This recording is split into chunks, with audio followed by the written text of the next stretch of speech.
तालिबान के कब्जे के बाद अफगानिस्तान से लगते हुए विचलित खबर आ रही है। आपको बता दें कि सभी देश अपने अपने नागरिकों को अफगानिस्तान से निकालने का काम कर रहे हैं और इसी कड़ी में भारत ने अपने नागरिकों को अफगानिस्तान से निकालने की कोशिशें तेज कर दी है। हम आपको 5 तस्वीरें दिखा रहे हैं, जिसमें पहली तस्वीर साफ देखी जा सकती है कैसे तालिबानी लड़ाके अफगानिस्तान पर कब्जा जमाए हुए हैं। दूसरी तस्वीर जामनगर से है, जहां वायुसेना का विमान भारतीय नागरिकों को लेकर जामनगर पहुंचा है। इसके अलावा तीसरी और चौथी तस्वीर भारत लौटने की खुशी नागरिकों के चेहरे पर साफ देखी जा रही है और पांचवी तस्वीर भारत के राजदूत रुदेंद्र टंडन की है, जो कि बता रहे हैं कि अफगानिस्तान में फंसे बाकी के भारतीयों को निकालने की कोशिशें लगातार जारी है। तो 5 तस्वीरें अफगानिस्तान में किस तरह से कोहराम मचा हुआ है और कैसे भारत ने अपने लोगों को वतन वापसी कराई और किस तरह से भारतीयों को लाने की जो कोशिशें हैं वो लगातार जारी है। यहां आपको बता दें कि भारत पहुंचने पर फूल मालाओं के साथ भारतीयों का स्वागत किया गया। कविता जोशी हमारे साथ जुड़ गई है ज्यादा जानकारी के साथ।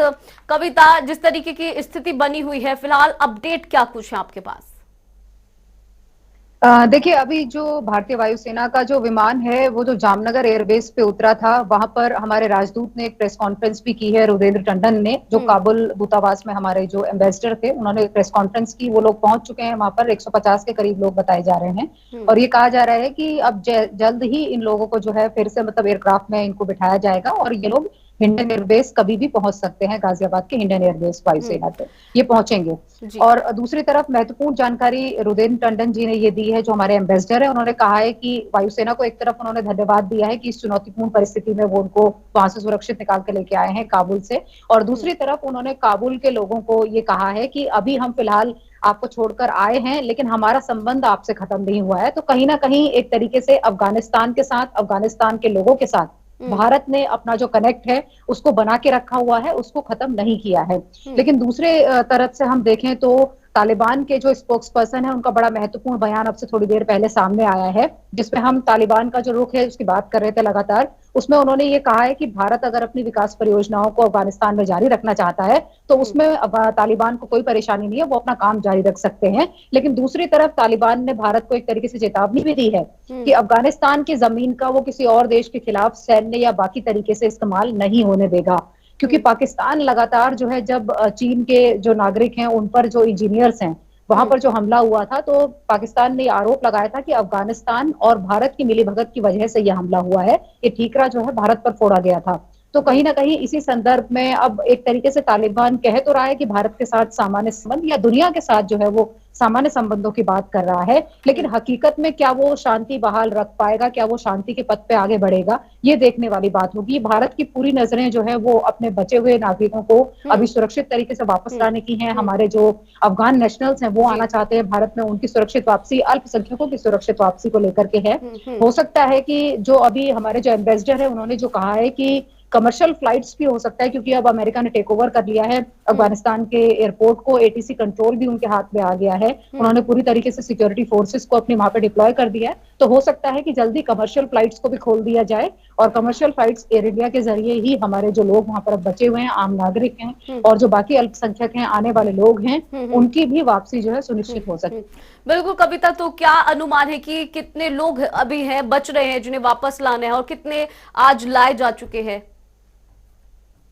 देखिए, अभी फिलहाल हम 2 लॉट में लोगों को लेकर आए हैं। कल एयरफोर्स के एयरक्राफ्ट से 40 के करीब लोग जो है वो भारत लेके आए गए थे और आज ये कहा जा रहा है कि 150 के करीब लोगों को हम जो है भारत का जो दूतावास था, उनके ऑफिशियल्स थे, आईटीबीपी के लोग, कुछ पत्रकार भी थे जो वहां कवरेज के लिए गए हुए थे, उनको हम वापस लेकर आए हैं। लेकिन अब भी कई ऐसे लोग हैं जो भारत के अलग अलग राज्यों से वहां पर अलग अलग मकसद से गए हुए थे। कुछ लोग वहां व्यापार करने के लिए गए थे, कुछ लोग काम के लिए गए थे, कुछ लोग मजदूरी से जुड़े हुए थे, कुछ लोग अन्य कारणों की वजह से अफगानिस्तान में हैं।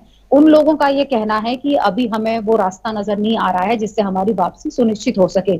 लेकिन अब भारत की तरफ से, क्योंकि विदेश मंत्रालय ने एक हेल्प डेस्क भी बना दिया है, एक मोबाइल नंबर को भी हमने जो है जारी कर दिया है, जिस पर कॉल करके वो तमाम जानकारी ले सकते हैं। उस हेल्प डेस्क के जरिए एक जीमेल का एड्रेस भी दिया है विदेश मंत्रालय ने, जिस पर लोग अपनी समस्या को बता सकते हैं। उनके बाद उनका जो सेफ पैसेज है काबुल से भारत, वो शुरू किया जाएगा। और दूसरी तरफ गृह मंत्रालय ने भी एक ई वीजा को जो है वो लॉन्च किया है, खासतौर पर उन लोगों के लिए जो अल्पसंख्यक समुदाय से जुड़े हुए हैं, हिंदू और सिख नागरिक, जो अफगान नागरिक हैं, वो भारत आना चाहते हैं, उनके लिए भी ये सुविधा रखी गई है। ऑनलाइन वीजा जो है भारत उनको देगा, क्योंकि अभी हमारे मिशन और दूतावास काम नहीं कर रहे हैं। लेकिन भारत सरकार ने पूरी तरीके से ये कहा है कि प्राथमिकता के आधार पर, क्योंकि पहली प्रायोरिटी हमारे जो सरकारी कर्मी थे, जो हमारे दूतावास के लोग थे, सिक्योरिटी फोर्सेस के लोग थे, या जो सरकारी कर्मचारी थे, उनको निकालने की थी, उनको निकाल लिया गया। दूसरी प्रायोरिटी, अब जो दूसरा जो क्रम शुरू होगा, उसमें हम आम भारतीय नागरिक को और जो अफगान नेशनल्स हैं, जो भारत में इस वक्त चुनौतीपूर्ण हालात में शरण लेना चाहते हैं या आना चाहते हैं अपनी जान बचाने के लिए कैसे भी,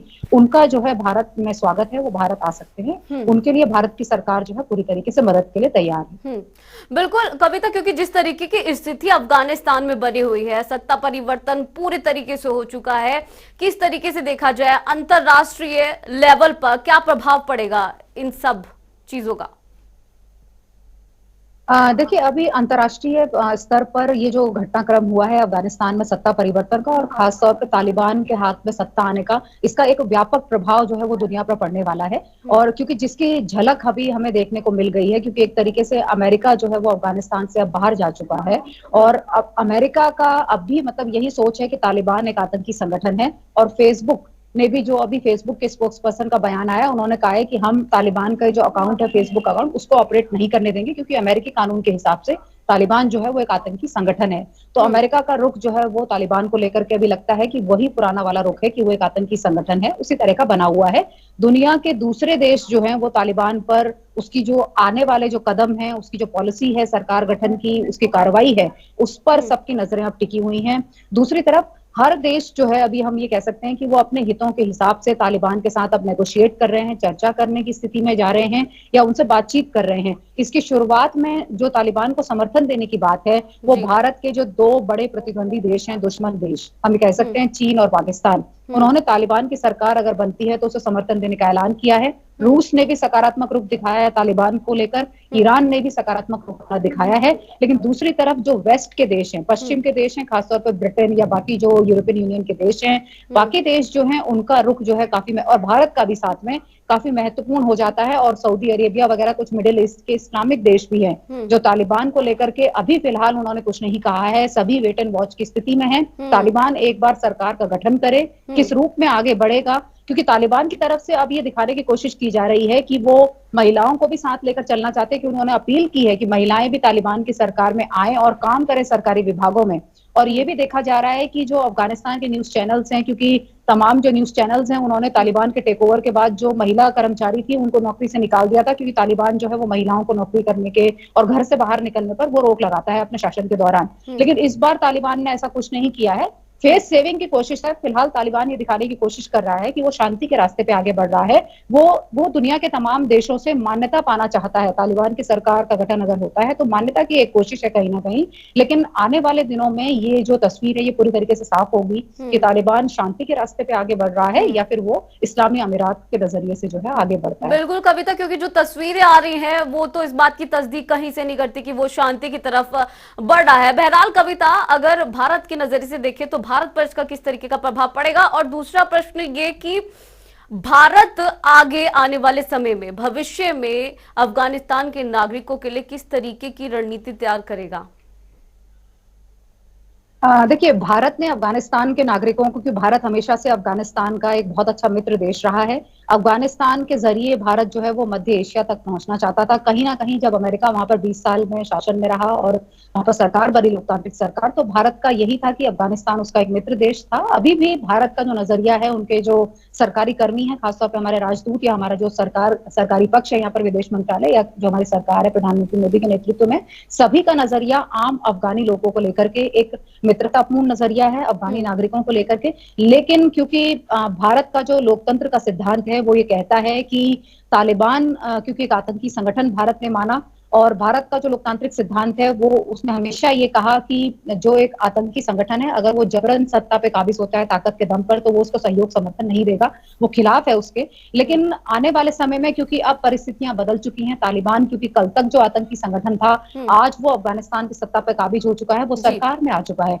तो अब उनको भी मतलब सरकार भी इस इंतजार में है कि किस तरीके से चीजें, लेकिन दूसरी तरफ सुरक्षा जी के लिहाज से जो है हमारे लिए कहीं ना कहीं चिंता की स्थिति है, बिल्कुल क्योंकि तालिबान के अंदर भी ऐसा नहीं है कि केवल तालिबान सत्ता पे काबिज होने वाला पक्ष है, राजनीतिक पक्ष है। कुछ उसमें ऐसे भी धड़े हैं जो बेहद कट्टरवादी धड़े हैं, चरमपंथी जो धड़े हैं, जो खास तौर पर आतंकवाद को लेकर के काफी जी मतलब वो जो है हमेशा आगे रहे हैं, जिसमें पाकिस्तान समर्थित हक्कानी नेटवर्क है, अलकायदा है, इस तरह के जो संगठन है वो भी तालिबान के ही साथ में शामिल हैं। तो बिल्कुल कहीं ना कहीं भारत जी के लिए चिंता है, क्योंकि हम ये कह सकते हैं कि जिस वक्त 1989 से सोवियत रूस की जब वापसी हो रही थी अफगानिस्तान से, तो उस समय ये जो तालिबान है इन्होंने ही कश्मीर में आतंकवाद फैलाया था, और उस सही आतंकवाद को फैलाने में कहीं पाकिस्तान का परोक्ष समर्थन था और बिल्कुल अफगानिस्तान का अप्रत्यक्ष रूप से उसमें हमें देखने को मिला था। तो बिल्कुल भारत बिल्कुल के लिए सुरक्षा के लिहाज से तो ये चुनौती है, लेकिन भारत अभी फिलहाल वेट एंड वॉच की सिचुएशन में है, देख रहा है कि तालिबान किस तरीके से सरकार बनाता है,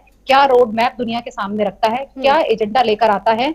अगर वो एजेंडा आम नागरिक के, आम अफगानी के और आम नागरिक हितों के लिए जो है वो सेफ होगा तो जी भारत उसका समर्थन करेगा। लेकिन अगर बिल्कुल अफगानिस्तान कट्टरवाद के साथ, आतंकवाद के साथ आगे बढ़ेगा तो भारत के लिए मुश्किल होगा तालिबान की सरकार को समर्थन करना। बिल्कुल कविता, क्योंकि भारत का जो इन्वेस्टमेंट है वो भी काफी ज्यादा है अफगानिस्तान में, जैसा कि अभी आपने कहा कि काफी रिलेशन जो है वो पहले से बहुत अच्छे रहे हैं। हालांकि जिस तरीके से अभी आपने बताया कि चिंता और चुनौती दोनों भारत के सामने है। बहुत बहुत शुक्रिया कविता, नजर बना के रखिएगा इस खबर पर, इस तमाम जानकारी के लिए।